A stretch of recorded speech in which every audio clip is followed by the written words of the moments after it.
जंगल राज के दौरान drop out rate 90% था। भी गार्जियन थे उनके साथ इसलिए नहीं चलते थे कि जब उनके साथ राजद के गुंडे छेड़खानी कर रहे गए। परिणाम ये हुआ कि बिहार में जो शैक्षणिक गुणवत्ता है उसमें काफी सुधार हुआ है। जो नेता प्रतिपक्ष, क्योंकि उनको पढ़ाई लिखाई से तो कोई वास्ता नहीं है, चरवाहा विद्यालय के प्रोडक्ट है। 12 लाख सरकारी नौकरियां और 10 लाख रोजगार।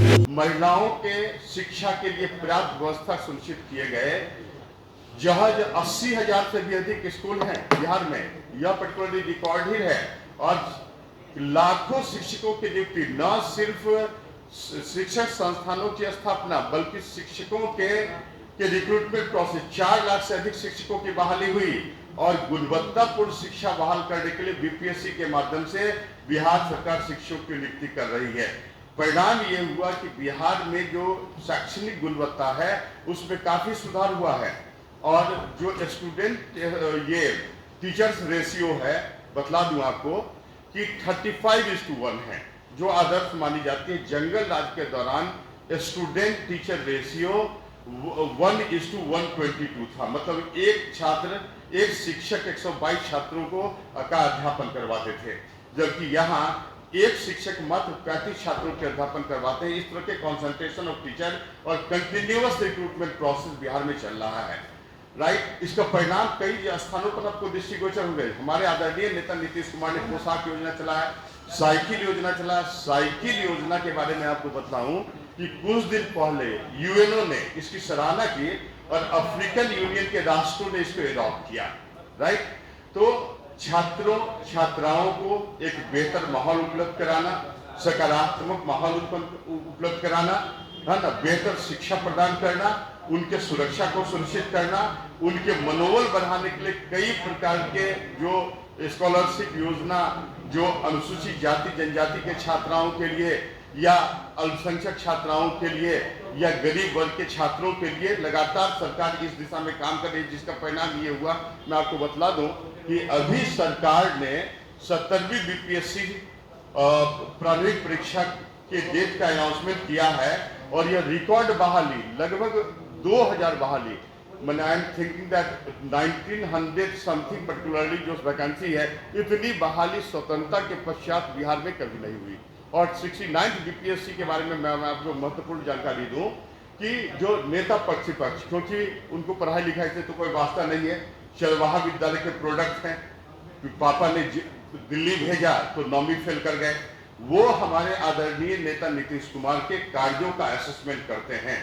मैं बतलाऊं कि 69th बीपीएससी की परीक्षा जो आयोजित की गई थी उसमें जो कट ऑफ मार्क्स था महिलाओं के लिए, आपको बतला दें कि हमारे आदरणीय नेता नीतीश कुमार ने महिला सशक्तिकरण की दिशा में सरकारी सेवाओं में 35% रिजर्वेशन सुनिश्चित किया था। और महिलाओं के भी कट ऑफ 105 थे। यह रिकॉर्ड है, किसी भी पीसीएस एग्जाम में पूरे भारत में आप देखेंगे बिलो 100 कट ऑफ मार्क्स होता है। लेकिन यहाँ जो शिक्षा का माहौल बना, शिक्षा का संवर्धन हुआ, जिस तरह की तकनीकी संस्थाओं की स्थापना हुई, जितने पर्टिकुलरली मैनेजमेंट इंस्टीट्यूशन स्थापित किए गए, चाणक्य लॉ कॉलेज की स्थापना की गई, फिर आप देखिए बिहटा में आईआईटी की स्थापना की गई, इसके अलावा एएनएन जीएनएन कॉलेज, राइट,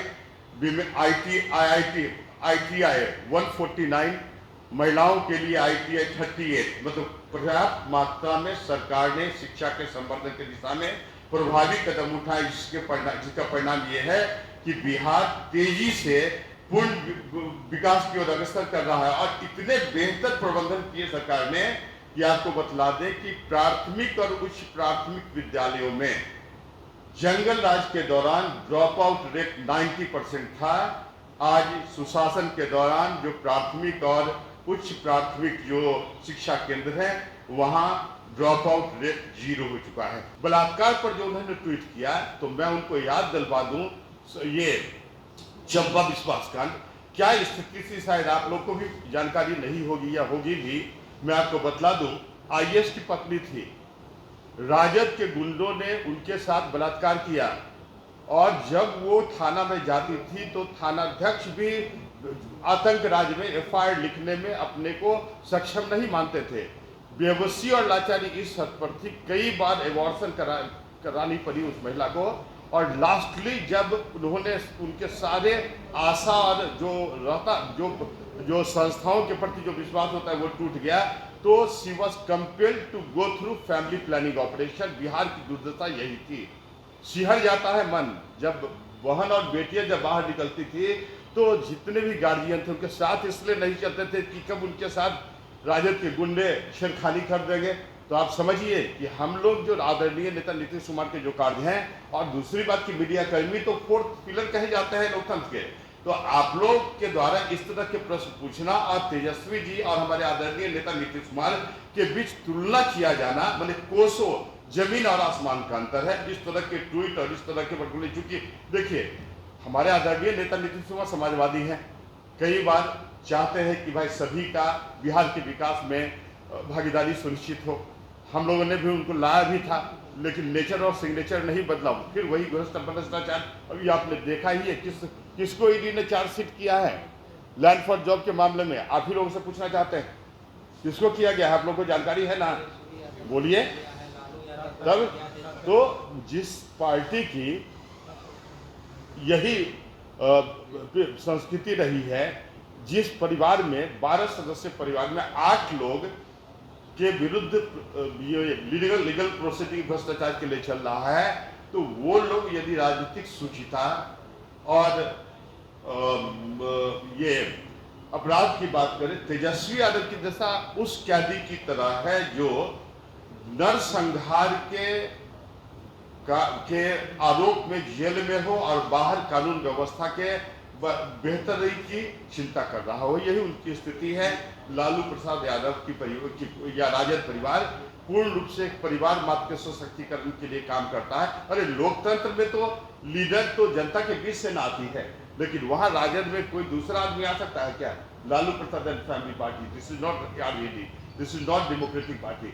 वह भारतीय संविधान के मूल जो अवधारणा है, जो basic spirit of the constitution है, उसके साथ भी राजद की विचारधारा मेल नहीं खाती। देखिए, मैं एक महत्वपूर्ण इंफॉर्मेशन आपको दूं कि चूंकि मैं भी सिविल सर्विसेज की तैयारी से जुड़ा रहा हूं, पहले मैं दिल्ली में था, मुखर्जी नगर में मेरी संस्था थी, तो स्थिति ये होती थी सुशासन के दौरान कि जब बिहार में यूपीएससी की परीक्षा की जाती थी तो पूरा मुखर्जी नगर करोलवा खाली हो जाता था।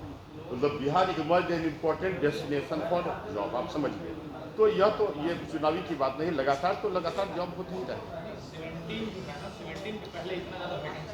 नहीं तो एक्चुअली उसका कारण कि जब रिटायर करेंगे, जो वैकेंसी क्रिएट होगी तभी तो होगा, राइट। तो और सरकार चाहती है कि जहाँ भी पॉसिबिलिटी है अधिक से अधिक, और हमारे आदरणीय नेता नीतीश कुमार ने तो अनाउंस कर चुका है कि 12 लाख सरकारी नौकरियां और 10 लाख रोजगार, मतलब इन टोटल 34 लाख रोजगार की बात की जाती है।